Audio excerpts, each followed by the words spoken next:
Mais on pourra revenir sur ce thème. Alors, donc notre sujet, c'est l'employabilité état des lieux d'attente, mais on va travailler surtout sur notre quatrième, le dernier point, le principe donc de l'auto-employabilité et les outils de libération. Je rappelle que c'est un point, puisqu'on a vu les 3 points là. Et donc, le rappel. Qu'est-ce que je retiens? D'abord, sur le principe donc, des peurs.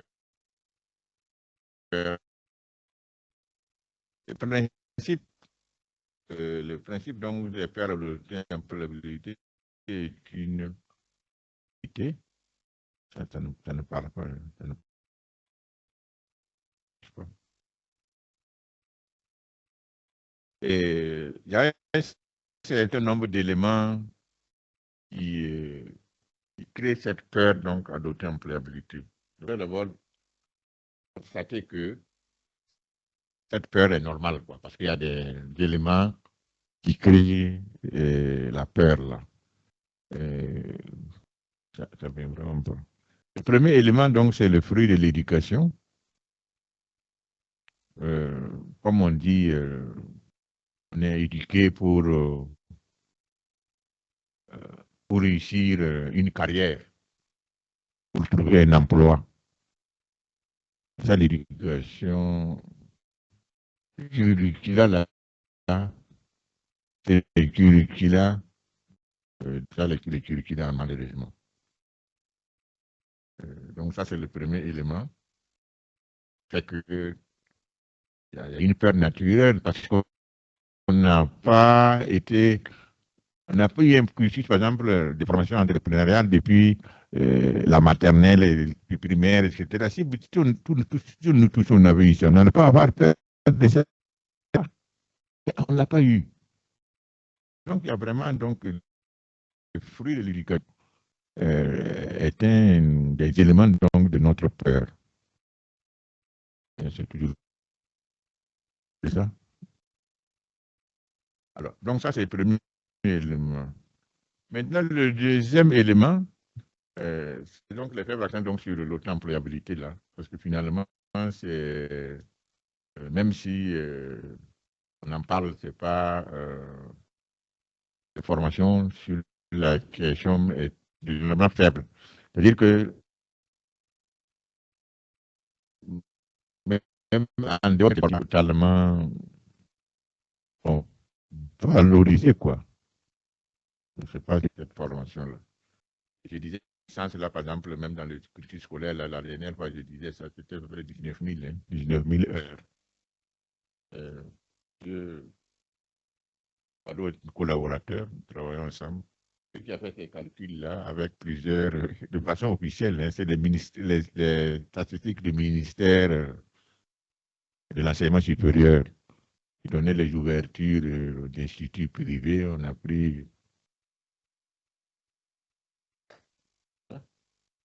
voilà, pour faire sur les sommations.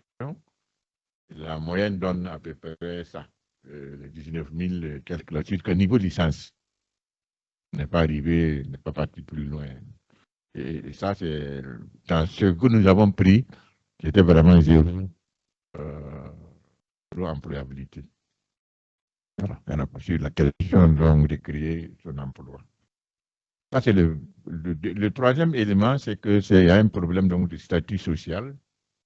C'est-à-dire quoi? C'est-à-dire que il y a une plus grande valorisation des agents publics et des institutions internationales que les agents privés.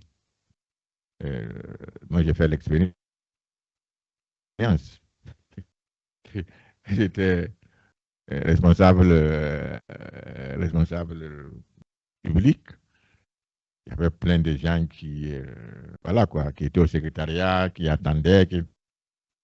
Mais dès lors que je dis que je suis privé, là, c'est fini. Vraiment, c'est vraiment pas bien. C'est-à-dire que, et même les retraités, ils vivent ça. Tu as un niveau donné, une fois que tu as la retraite, là, tu comprends ta réalité.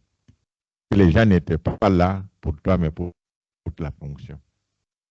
Et moi, personnellement, il m'a été donné de vivre ça en live, en vivre ça en live parce que quand j'ai servi à Bobo avant de venir au Vara, j'étais chef de service donc des domaines à Bobo.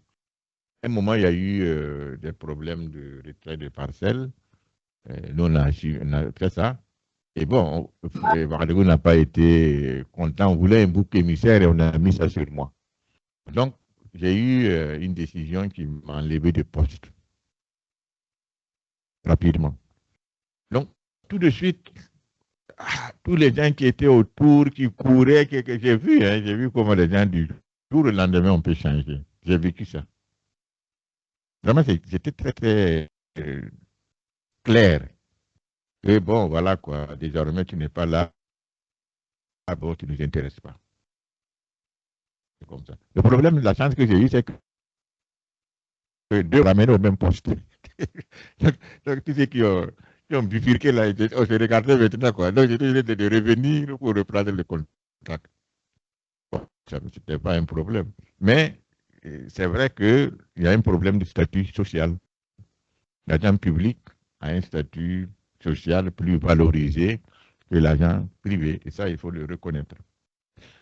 Le deuxième élément qui aide à cette peur donc d'auto-employabilité là, pour dire que vous avez raison, hein, vraiment il ne faut pas qu'on vous en veuille, quoi. Ceux qui ne veulent pas, tous les étudiants qui ne sont pas prêts à aller à ce concours-là, enfin à l'auto-employabilité là, c'est ce qu'on peut appeler donc la vision au niveau parental, au niveau des parents. La plupart des parents souhaitent que leur enfant soit plutôt des fonctions, des auto-employeurs. Donc, même au niveau parental, la question est là. Le poids est là.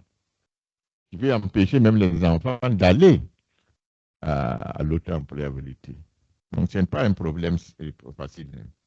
Donc, tout ça, c'est pour dire qu'en réalité, donc, la peur des étudiants donc, d'aller à l'auto-employabilité est normale. C'est vraiment normal, c'est compréhensible. Et même que dans le concours que l'AIF a lancé, on a vécu ça. Bon, on avait pensé que, bon, voilà quoi, sur quand même 200 de formation, il allait y avoir des dizaines de milliers qui allaient postuler. Vous savez combien ont postulé en réalité? Vous savez combien? Non, 700, ça c'est, voilà, 700 c'est ceux qui ont fait, mais ceux qui se sont inscrits, c'était quand même 1200, 1250 et quelques. Ils se sont inscrits sur toutes les universités là. Il y a une peur. Je pense que les gens ont témoigné sur laquelle l'emploi veut dire. Et ceux qui se sont inscrits à 700 et quelques, 750 et quelques qui ont effectivement fait le concours. Bon, certains peut-être c'est pas des problèmes de connexion ou bien bon, ils ont finalement eu peur, ils n'ont pas fait. Mais ça traduit aussi qu'il y a vraiment une peur réelle à la question d'auto-employabilité. De toutes ces universités-là, puisque je suis sûr que vous avez une bonne communication, le taux même des gens qui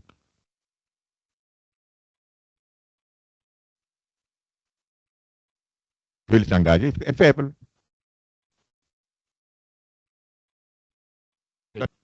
Et il faut essayer il faut qu'on essaie de leur prendre, quoi. Pas condamner, non.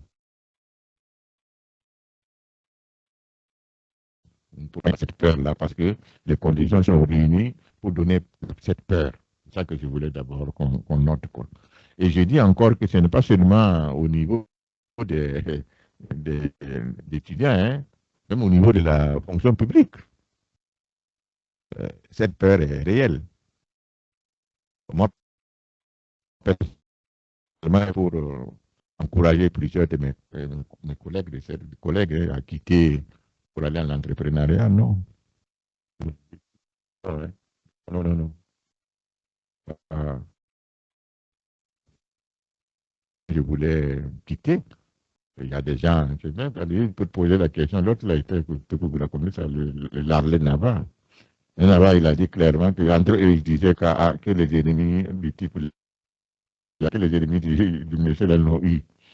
que pour eux, ils ne peuvent pas comprendre que quelqu'un à ce poste-là accepte de démissionner. Donc, c'est-à-dire que tout le monde est conditionné pour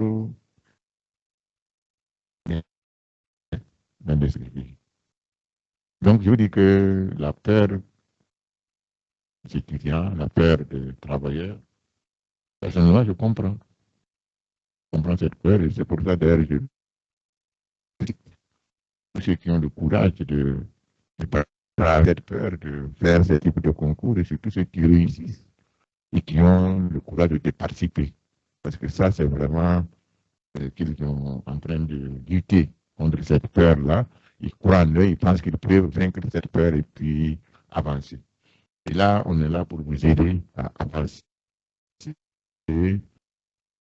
Donc, après avoir, on va dire, donc, accepté, on veut changer de paradigme, je me dis que il y a toujours cette peur-là qui est là et qu'il faut qu'ensemble, on ait la lever totalement. Voilà. Pour ce faire, donc, après ce principe-là, cette peur est normale, on va essayer de voir un peu quelques outils utilisés pour libérer cette peur-là. Le premier outil, on va voir, c'est de tester les capacités d'auto-employabilité. Je pense que vous avez déjà vu ça, on va en parler un peu.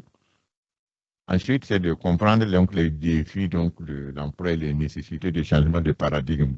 On a vu ça un peu aussi. Le troisième outil sur lequel on va parler aujourd'hui, c'est le lien entre votre environnement et vos peurs. On n'y fait pas attention, mais il faut le noter. C'est un point très important. Ensuite, un autre lien à vous libérer de vos peurs, là, c'est le lien donc, entre ce qu'on dit, donc, vos actions de jeunesse et c'est bien, note ça parce que c'est quelque chose qui vous concerne, parce que c'est maintenant que je vais faire ça. Ensuite, le lien de votre compréhension de l'approche systémique. Ça, c'est une autre approche. Et l'opportunité, donc, des poulies de l'employabilité, qui est ce que nous voulons proposer, qui, en tout cas, qui peut vraiment aider aussi donc, à vous libérer de vos peurs. Et ensuite, on va voir dans le cadre donc, du mindset global, qui est donc l'actif. Ça, c'est un outil intermédiaire entre libération de aussi, consolidation de moralité. Alors, donc, on y va sur les capacités d'auto-employabilité. Bon, ça, ici, je vais simplement dire que si on a conçu de création d'entreprises et d'emploi, les SACE là, c'est l'outil que vous avez utilisé pour évaluer vos capacités. Là. En réalité, c'est un outil que nous avons conçu parce que au fur et à mesure qu'on identifie les problèmes, on essaie de construire des outils nous-mêmes d'aide. Cet outil-là, c'était un outil d'aide parce que, bon, déjà, quand on dit qu'il y a un concours d'auto-employabilité, ça crée, je pense, une vision que, aujourd'hui, on veut qu'il y ait des auto-employeurs. Ce n'est pas un concours pour médecine, c'est pas ça. C'est un concours pour des gens qui veulent se créer leur propre emploi d'entreprise. C'est les meilleures personnes pour ça. Oui, donc ça, déjà, ça développe un peu une conscience que c'est important. Si je suis dans cette catégorie de personnes-là, il y a des gens qui pensent à moi. Ça, c'est le premier élément qu'on essaie de rechercher. C'est quand même notre point de vue, c'est important. Ensuite, c'est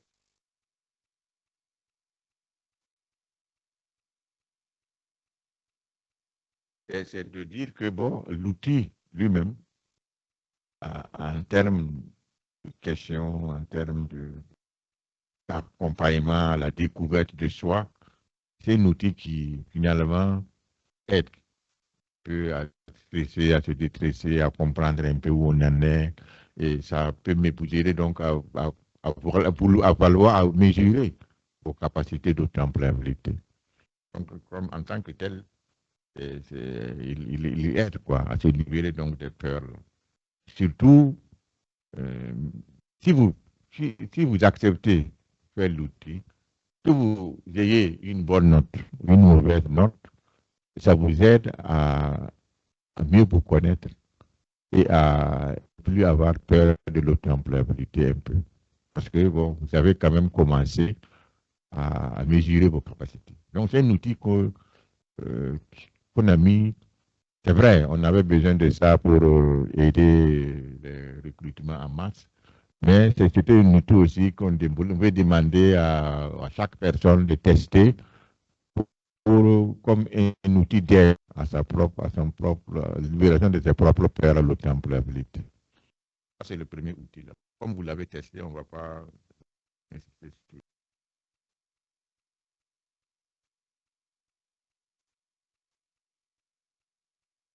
Alors, le deuxième outil,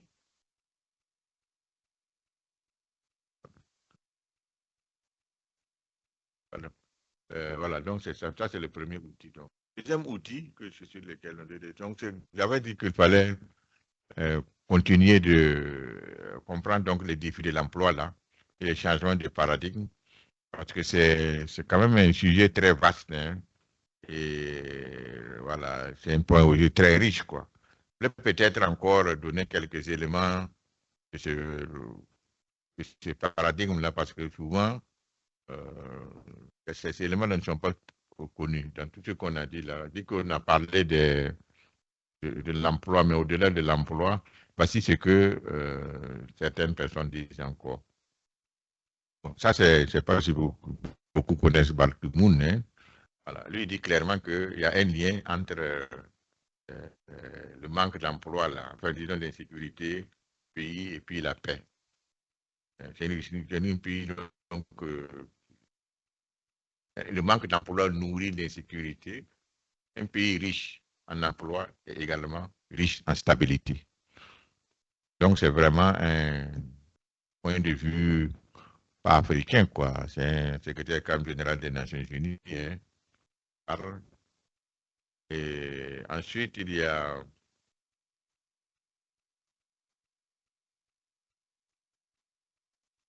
Bon, ça, c'est un peu les éléments hein, qui expliquent ça. Il y a des études là, études qui ont montré que la guerre, même depuis longtemps, hein, c'est pas seulement le djihadisme là, les guerres, le Libéria, Sierra Leone là, en réalité c'est la pauvreté hein, qui a plus créé ça. L'insurrection au Burkina, euh, j'avais bien connu ça quand même, non? Oui. Bon, donc tu vois, quand on parle, nous on a fait une enquête, malheureusement informelle, hein, on n'a pas trop documenté ça, mais l'enquête était très intéressante parce que ça montrait que en réalité, on pense que les gens ont sorti à la cour de l'article 37. Vous connaissez l'article 37, n'est-ce pas? Hein? C'était clair là. Est-ce que bon, je ne vais pas revenir sur ça parce que je suppose que comme nous sommes dans le temple du savoir, ça c'est des choses que vous connaissez très bien que voilà. C'était l'article qui empêchait donc le renouvellement du mandat présidentiel. C'était normalement à cause de ça que les gens devaient sortir. Mais quand on a fait l'enquête, on a trouvé qu'en réalité, c'était 30% qui étaient sortis à cause de l'article 37.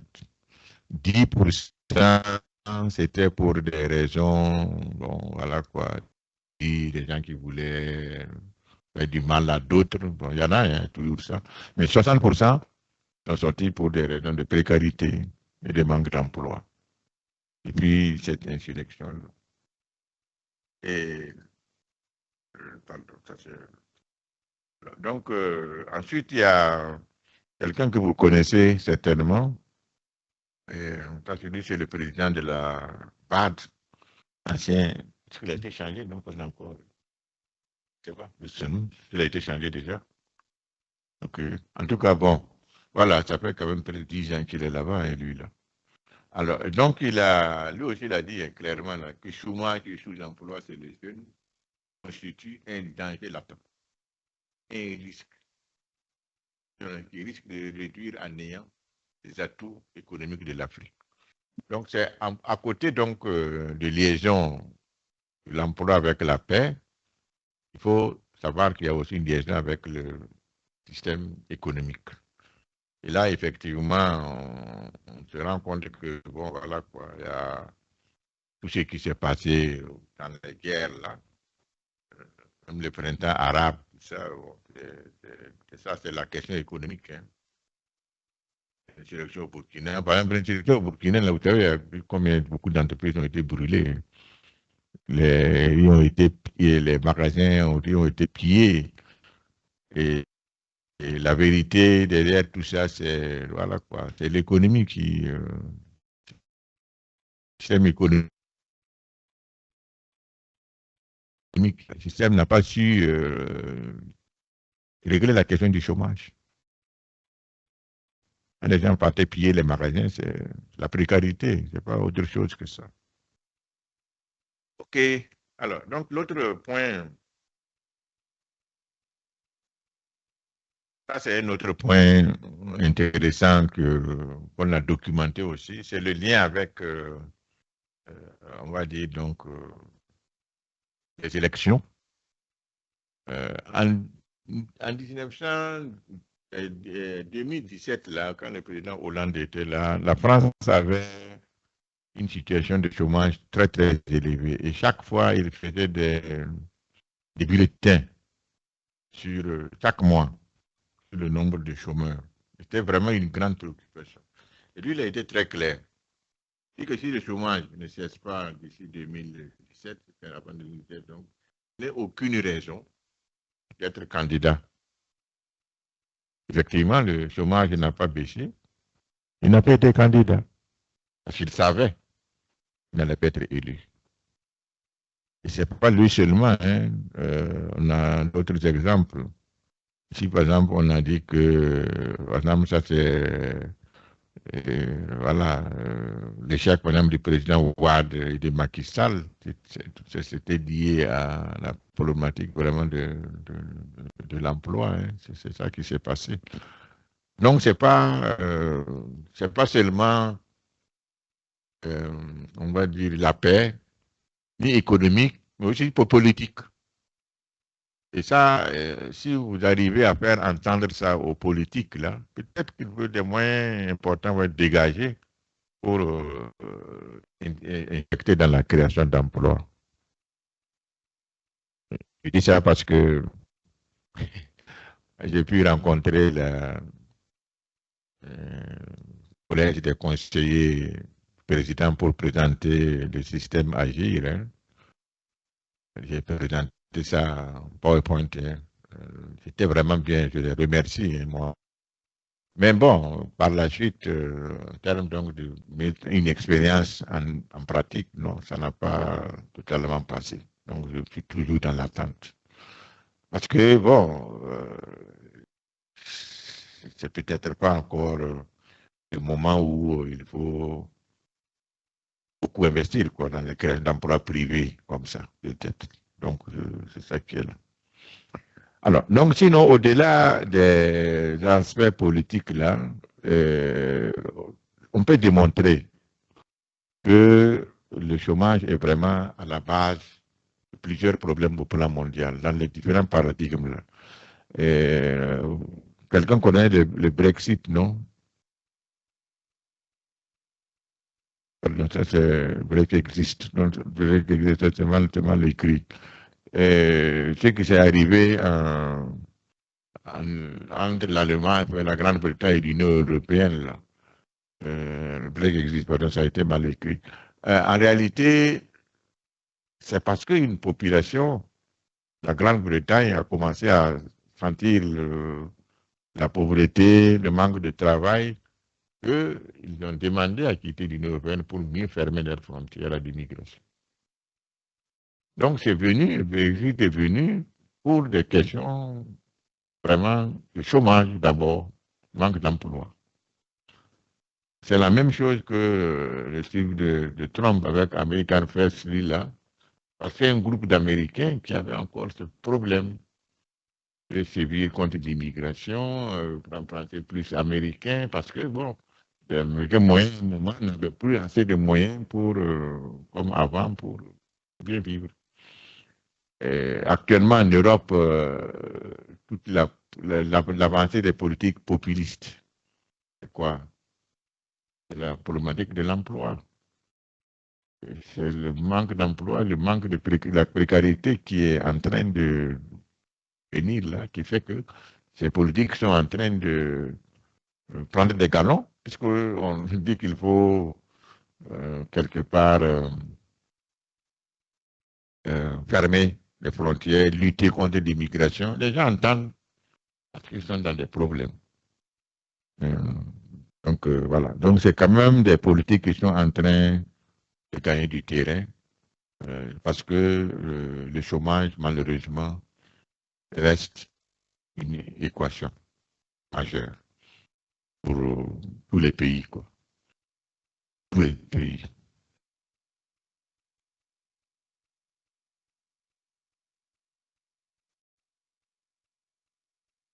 Alors, donc maintenant, un autre outil de libération des peurs donc, que je voulais qu'on regarde ensemble, c'est le lien donc entre votre environnement et vos peurs. Qu'est-ce que je veux dire par là? Je veux dire par là que finalement nous sommes ce que notre environnement est souvent. Donc, si on a un environnement qui est favorable donc, à des peurs, d'autres probabilité, nous aurons peur. Et c'est ça la règle. Quand on est avec un groupe de personnes qui ne pensent pas entrepreneuriat, euh, qui pensent emploi, ou un groupe de personnes qui, à la limite, ne pensent pas emploi, mais sont encore focus sur les critiques. Il semble qu'avoir le goût dans plusieurs grains là, si tu parles. Il faut dire, est-ce que tu as entendu que? Est-ce que tu sais que? Bon, quand on est dans un tel milieu, on n'a pas le choix, quoi. Quelqu'un a fait une étude pour dire que chaque personne est la moyenne des 5 personnes avec qui il fréquente le plus. Vous ne pouvez pas être. Prenez les personnes vraiment avec qui vous êtes ensemble, les 5 meilleures personnes, vous serez la moyenne de ces 5-là. Et c'est une règle. Donc l'environnement va être un facteur de vos peurs ou de vos courages. Un environnement qui veut lutter, qui est courageux, qui avance, on va dans le mouvement. Si un environnement aussi qui a peur, on recule. Donc, il faut noter ça. Si vous voulez vous libérer de vos peurs là, il faut voir quelles sont vos peurs, quel est votre état environnemental et qu'est-ce que vous pouvez changer à ce niveau-là. Parce que c'est des éléments qui vont certainement aider. Donc je dis donc il faut évaluer et voir comment améliorer. Donc, même couper les facteurs. Hein. Si vraiment vous êtes avec quelqu'un qui, à mon avis, hein, qui est toxique, qui, quand vous voulez entreprendre, la personne dit, il te détruit ta confiance, tu ne sais pas, lui, la personne, j'ai vu, ça n'a pas marché, il faut faire attention. Parce qu'avec ces gens-là, tu auras toujours peur hein, d'entreprendre. C'est pas parce que chacun transpose son état à lui, à l'autre, or que vous n'êtes pas les mêmes. C'est pas parce que toi, tu as peur, parce que tu as échoué, que tu penses que moi, je vais le faire. Donc, cette question d'examiner son environnement là, me semble connaître d'abord l'environnement. Si vous voulez vous libérer, en tout cas, il faut connaître votre environnement et voir comment vous pouvez éventuellement changer l'environnement. Comme on dit qu'on ne peut pas toujours changer les personnes, peut-être le mieux c'est de vous changer vous-même.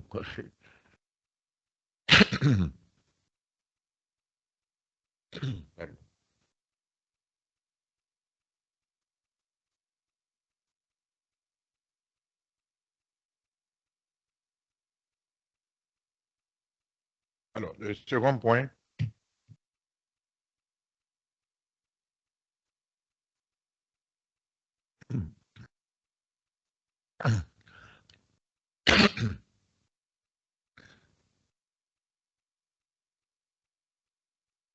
bon, donc toujours dans l'environnement, c'est qu'il faut, euh, en ce sens-là, pour être pratique et précis. Et, bon, je voulais donner un peu ce qui a été moi mon environnement qui m'a aidé à être l'entrepreneur. C'est pour que vous puissiez aussi bien regarder des éléments sur lesquels vous pouvez regarder quoi, par rapport à votre environnement.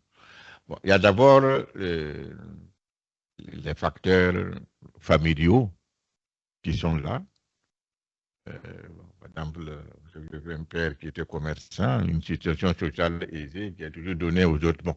Donc, j'avais un environnement favorable ici, puisque papa, il était commerçant, il donnait. L'entrepreneur aussi, c'est quelqu'un qui, l'entrepreneur, c'est d'abord quelqu'un qui est généreux, hein, quelqu'un qui donne. Si tu cherches à donner, en principe. Donc, c'est, on s'appelle cet environnement-là d'abord.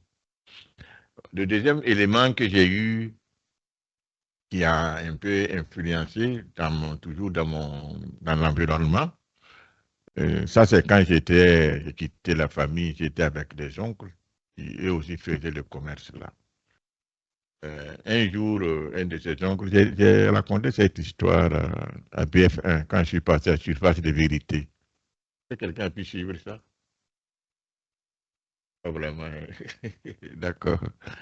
Alors, donc, lui, quand j'étais en 72, j'étais en seconde nord, voilà, au lycée Ouézin. Le week-end, je partais les aider hein, dans leur commerce. Parce que comme j'étais, bon, j'ai quand même une série B là, avec comptabilité, donc je faisais un peu des comptes. Euh, alors, même tant que je pouvais, je partais pour suivre un peu les activités. Alors, un jour, et chaque fois, hein, bon, ça c'est le commerce là. Donc, après, chaque fois, c'était, on me donnait 200, 100, 300. Bon, c'est bon quoi, c'est bon à prendre tout ça là.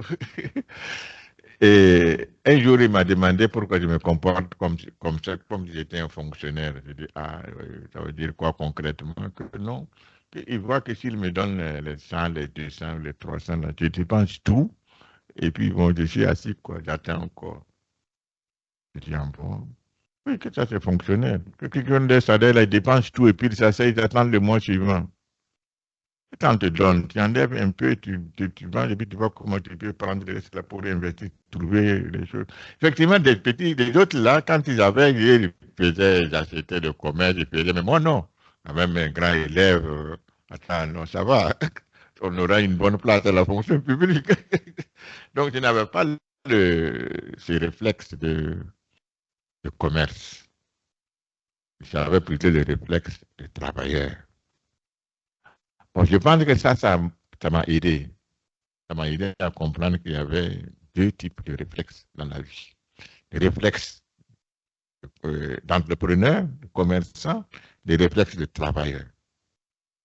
Bon, c'est vrai, je n'ai pas suivi le mouvement. Hein. Je n'ai pas, par exemple, essayé de vendre des choses comme beaucoup d'élèves, comme certains d'entre vous l'ont fait. Non, je n'ai pas fait. Mais j'ai compris. J'ai compris les différents états d'esprit qui étaient là. Et le deuxième élément qui m'a aidé, et ça vraiment je vais vous encourager aussi, c'est le module de développement personnel. Moi, j'ai découvert ça en 1998, où je me suis frotté pour la première fois à des modules qui n'étaient pas des modules, on va dire, curricula diplômants. Non, C'était des choses qui, vous voyez comment on peut développer son propre potentiel. Et ça a été aussi un grand impact.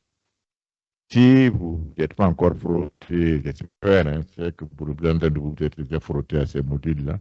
Mais en tout cas, il faut savoir que moi, ça m'a beaucoup aidé, sincèrement. Et si j'ai pu être ce que je suis, je pense que je dois dire que j'ai un impact. Alors, maintenant aussi, quand j'étais en 90, quand j'étais au service de Bobo, j'ai eu, je pense que on en a parlé la dernière fois. Ça, c'était un très déclic pour moi. Je gérais un projet de digitalisation des parcelles. Je devais saisir les parcelles et les mettre dans un processus informatique que j'avais initié. Ah, ça, déjà, c'était pas mal, hein, parce qu'on avait donné le projet à un bureau européen qui n'a pas pu faire le travail. Moi, j'ai pu imaginer ce qu'il fallait faire avec un consultant, enfin un travailleur, qui était le directeur régional du Sénatrin qui était là. On a pu ensemble dérouler le problème. Donc, on m'a donné le projet et je devais recruter 10 ou 15 personnes pour les saisir. Alors, lors du recrutement, là, ouais, j'ai eu une situation très difficile. Il y a quelqu'un qui est venu en retard quand tout était recruté, mais la personne était là avec toutes les propositions pour pouvoir entrer dans le dispositif, parce que vraiment, il faut ça. J'étais gêné et peiné, mais ce que j'ai compris clairement, c'est que c'est à partir de là que j'ai compris vraiment que la question de l'emploi allait être un problème dans le futur. Je ne savais pas. Moi, j'étais receveur des domaines, conservateur des hypothèques, vous savez, c'est des bons postes. Parce que j'avais des émoluments comme les notaires.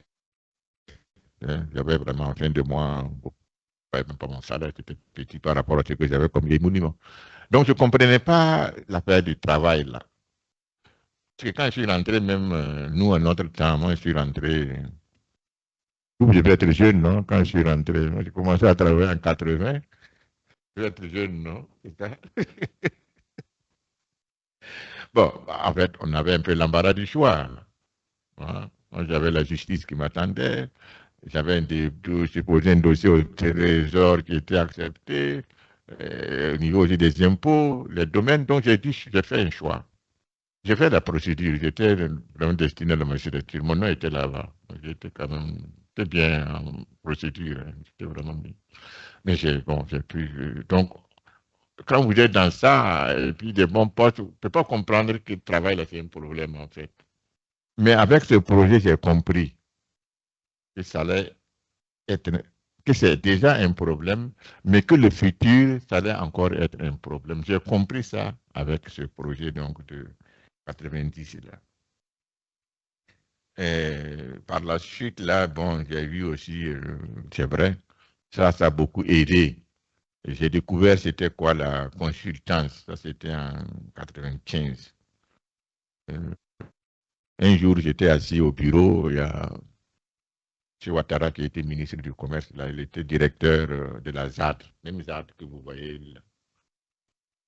Il est venu avec un cahier de charge d'un service pour dire qu'il veut que tu lui donnes mon point de vue. J'ai dit, ah, bon, j'ai pris, j'ai regardé par politesse, parce que la ZAD, la chambre de commerce, demandait qu'on les concède ça.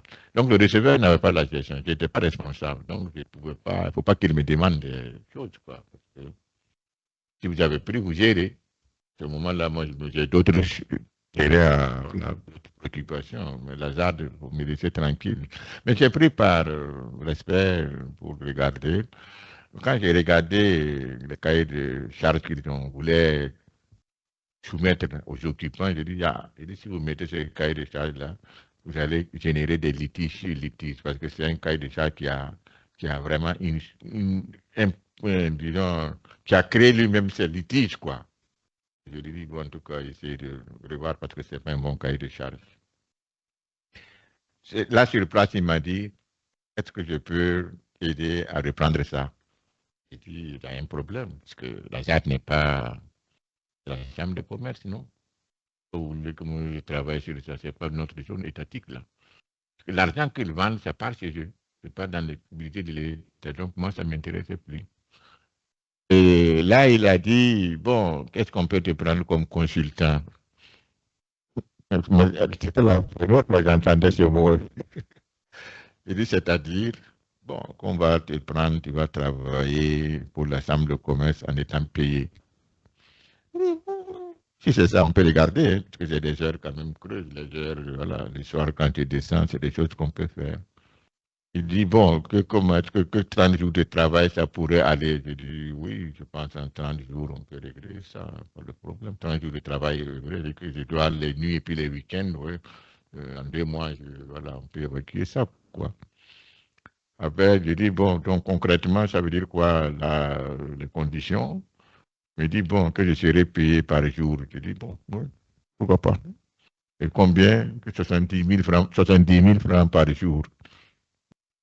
Est-ce que ça va? Je dis, oui, bon, oui, ça peut aller. Bon, de toute façon, je suis fonctionnaire, hein, c'est pas grave, ça peut aller.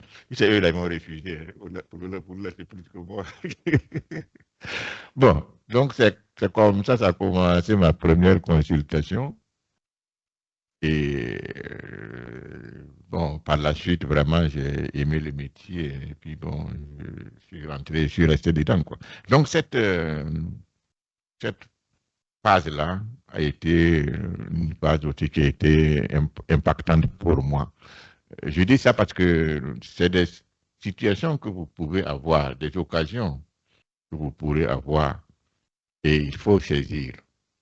Parce que si j'avais dit dès le départ, écoutez, bon, ça c'est pas ma zone, allez-y avec votre dossier, c'était fini.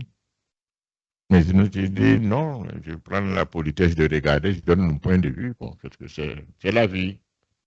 C'est ça qui a fait que j'ai eu ce marché. Je voulais vous en parler parce que ça peut vous arriver aussi à tout moment d'avoir des situations qu'on peut prendre ou perdre.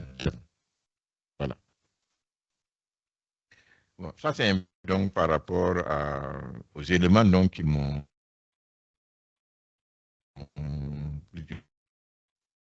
niveau là. Maintenant, toujours les actions de jeunesse. Alors, à ce niveau, je voulais insister sur un point qui me paraît très important pour vous. Ce n'est pas, je veux dire quoi? Ce n'est pas l'âge. C'est l'ensemble des actions posées depuis l'enfance et pendant la jeunesse qui fait un entrepreneur. Ce n'est pas c'est ce qu'on a pu créer pendant son enfance et sa jeunesse. Il forme la personnalité entrepreneuriale. Quand tu trouves le temps, je vais vraiment dire la forme entrepreneuriale. Il faut aller sur au niveau des enfants et des jeunes. Parce que si on n'a pas formé ça avant, ça devient difficile futur. Donc, pour acter l'entrepreneuriat, il faut revoir un peu passé, comment ça s'est passé, est-ce que vraiment il y a eu des éléments qui ont... Et surtout aujourd'hui, qu'est-ce que vous pouvez faire pour avoir ça, Parce que finalement, c'est une somme de petites actions qui fait en réalité l'entrepreneur. Bon, moi ici encore, j'ai donné mon cas. J'espère que ça peut vous inspirer parce que, bon, je l'ai fait parce que peut-être si ça a été utile pour moi, ça peut être utile pour vous. Alors, le premier élément, c'est que je ne sais pas s'il y a des orphelins parmi vous, mais en ce qui me concerne, l'orphelinat n'a pas été un handicap. Moi, j'ai perdu mon père en 68. Et bon, j'étais en cinquième, hein, j'avais peut-être voilà, 14 ans, quelque chose comme ça. Et c'était mon seul soutien. Maintenant, quelqu'un me dit que quelle que soit la situation, quelle que soit la situation difficile, il y a toujours un deal, il y a toujours un aspect souvent positif. Donc, le deal ici était quoi? Le deal était que, bon, voilà, je devais désormais assumer ma responsabilité de réussir dans ma vie. Je ne sais pas si certains d'entre vous ont eu ma situation, mais a priori, je veux dire que si ça arrive, que vous soyez seul, ne considérez pas ça comme vraiment un handicap. Parce que ça peut arriver. Si les parents sont là aujourd'hui, on peut les perdre à tout moment. Mais il ne faut pas voir ça comme un handicap. En tout cas, en ce qui me concerne, je pense que ça a plutôt été un facteur qui a boosté ma responsabilité très tôt. Alors, si vous avez la chance d'avoir des parents, c'est formidable. Mais ceux qui ne les ont pas ou bien ceux qui ne veulent pas les avoir, il ne faut pas en faire un problème. Parce qu'il y a toujours une possibilité donc de tirer profit des situations. Alors, le deuxième élément que je peux ajouter, c'est donc de mise en d'après de valeurs. C'est bon, comme ça je vais décider, en conformité avec ma foi, de m'arrêter un nombre de valeurs. Ouais, en tout cas, ça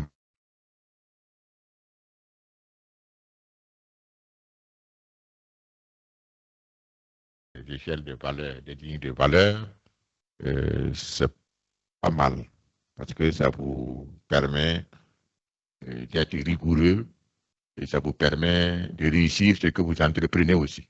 C'est ça. Bon, moi, alors, donc, c'était quoi? Qu'est-ce que j'avais dit, j'ai dit ici? Bon, en étant quand même, bon, je n'ai pas eu la chance comme d'entre vous qui êtes sages. Là, moi, quand j'étais jeune, je prenais un peu d'alcool. C'est M. Sanou, hein. Parce que je suppose que chez vous aussi, c'est pas interdit, là. Bon, vous savez, une histoire de Bobo, là, quelqu'un qui devant Bobo qui disait que on l'accusait de vol, quoi. Il dit que son anti-wolo, que le monsieur ne doit pas hein. Bon, donc,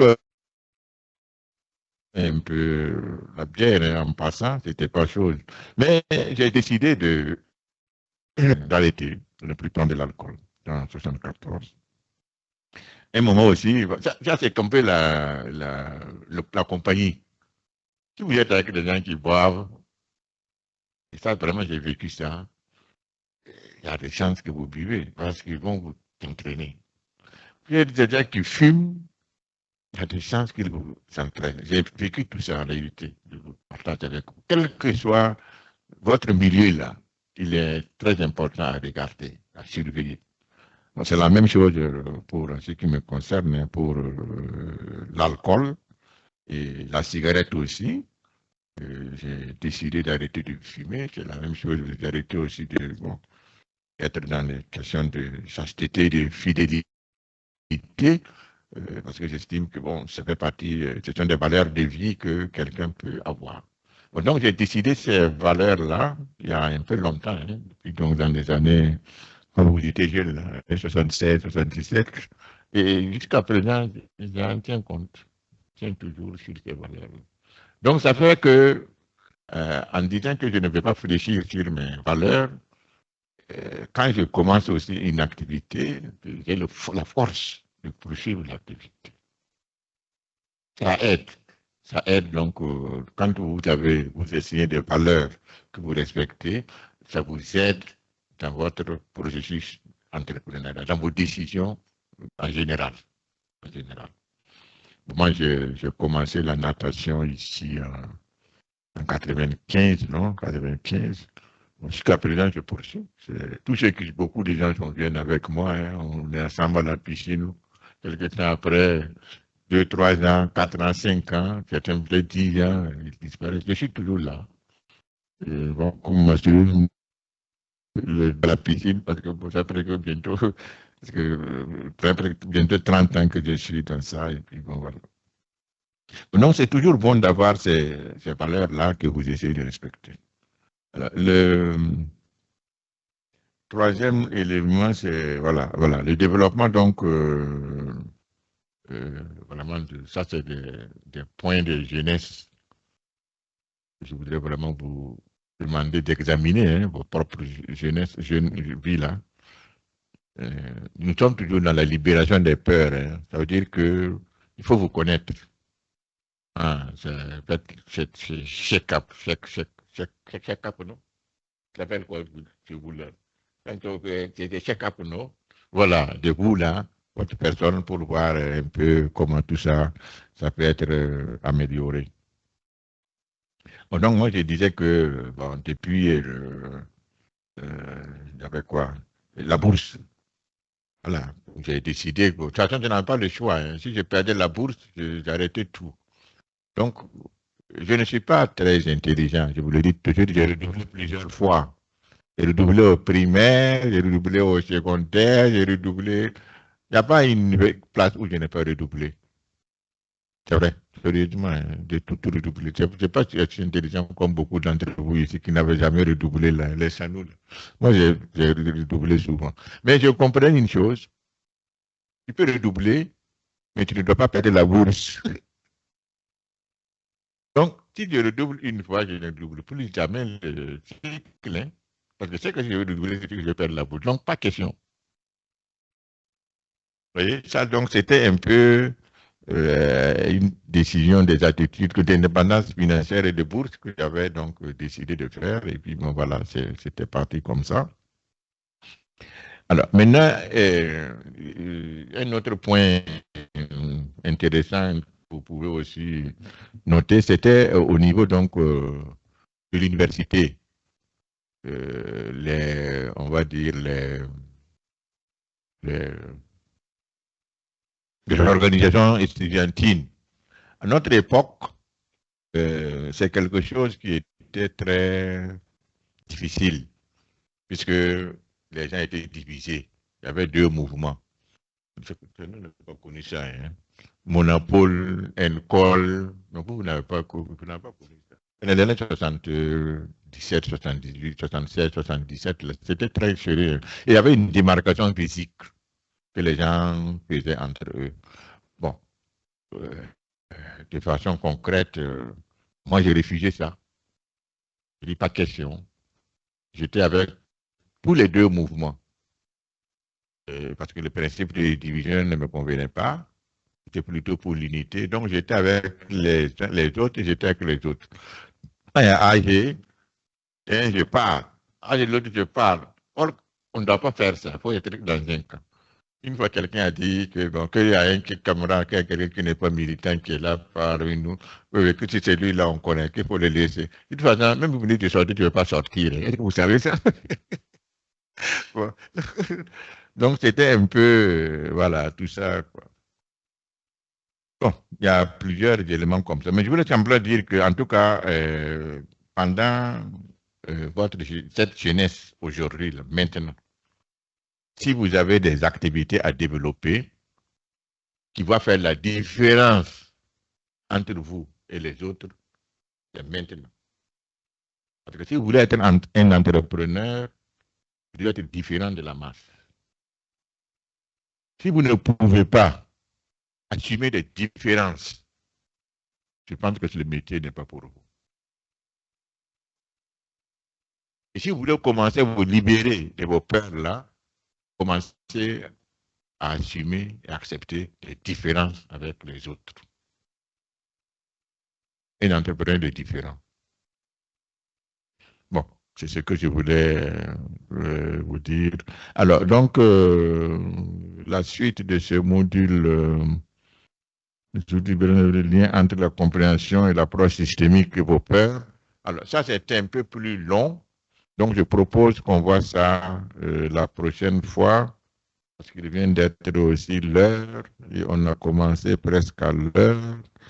Je ne vais pas abuser de votre gentillesse et je vais aussi éviter de surcharger M. Sanon qui a d'autres activités, qui a eu vraiment le temps précieux pour nous assister.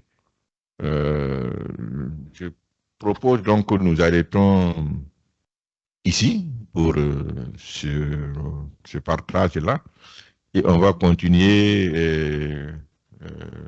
peut-être lundi, ou mardi. On vous tiendra informé, je pense que ça va être donc avec donc, la suite du module, qui est vraiment une suite très, très intéressante avec donc l'approche systémique et le système de police de l'employabilité qui vont vous aider à vous libérer concrètement de vos peurs.